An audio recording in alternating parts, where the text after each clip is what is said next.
Hi guys! So ito na nga, lalayas na naman tayo kasi Chenming Festival naman ngayon.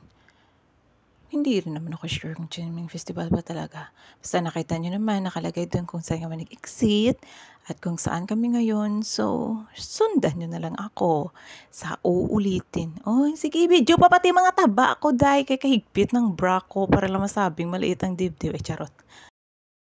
Wait a minute! At syempre, para hindi uminit ang ulo ng mga iba dyan, kailangan natin mag-breakfast at nagpunta nga kami dito sa nakita naming restaurant na ano yung pangalan nito? Sandwiches. Visit, man tutok man sa mata. Tapos ito na, hindi ko pa nga nakitang lumamon ako, nasa daan na ako ngayon. Grabe, may pagka-edit. Uy, parang feeling ko, nilunok na lahat ng pagkain. O ayan, sundan nyo ako, sa daan na ako. Basta yung pagkain, ewan na saan. Gusto ko pa naman sana reklamo yung kape dun. Hindi ko talaga malunok kasi sobrang pait. Yun yung kaping pang matapang. Na instant ipaglaban ka, parang ayaw na niyang ipabalik ka sa kanya. Ganun. Doon daw kami pupunta. Ay, hindi pala. Doon kami nag-exit pala. Kaya dito na kami nagpunta. Ano ba? Magulo.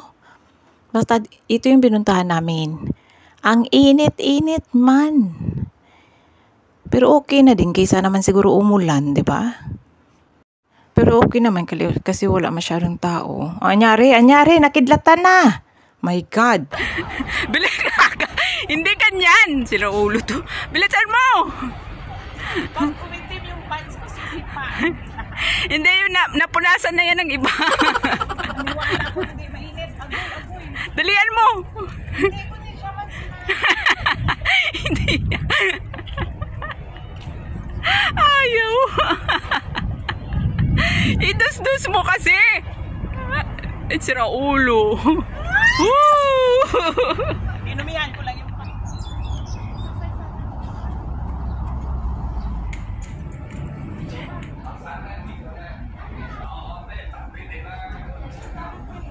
lakas na hagin. Lakas na hagin. Mabilis yung liw. Hi guys, welcome to aboard sa aming train. Ay, hindi malakad. Ang hirap naman maging artista.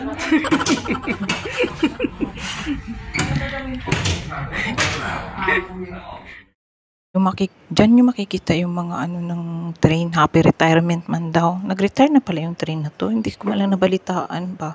Pero check nyo na lang, tingnan nyo mabuti. Para malaman nyo na lang. Kaya ayoko na namang alamin. Hindi ko naman naintindihan yung iba. Kahit naintindihan ko, nagugutom na ko dyan. Tapos pinagpapawisan pa. Yung chismosa, nakaupo na lang sa tabi. Kunyari, nagipasahiro ako dyan. Ayan na. Nagkaroon na ng hagdan yung train na yan. Ewan ko nga ba kung nangyari dyan.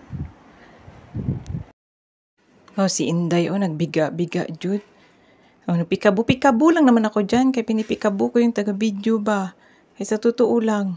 Grabe na Jude ang init, Tapos sigaw-sigaw pa siyang picture. Giatay ito. Pero parang nakidlat naman. Kaya ang panahon, hindi ko maintindihan. Ang daming bibi! Ang daming paddle duck. Pero kung hindi ka bibi, huwag kang sumakay Alangan man. Ang ganda ng place nila, no? Pero feeling ko guys, pag gabi talaga to mas maganda to dito kasi may mga lights, tapos syempre yung view maganda pa, nakaka-relax. Ang daming paddle boat na pwede nyong rentahan, ayan. Tapos meron din pala dyan sila yung bar to na kasama yung restaurant. Feeling ko sa gabi to nag-o-open. Kasi naghahanda pala yung mga staff ngayon kahit hapon na Tapos meron dyang tambayan sa tabi, ayan, na pwede nyong paghingahan, tapos pwede kayo magdala ng mga food para makatipid. Then meron kayong view na ang ganda. Ayan lang, so relaxing. Thank you sa panunood. That's it guys. Ingat. Bye.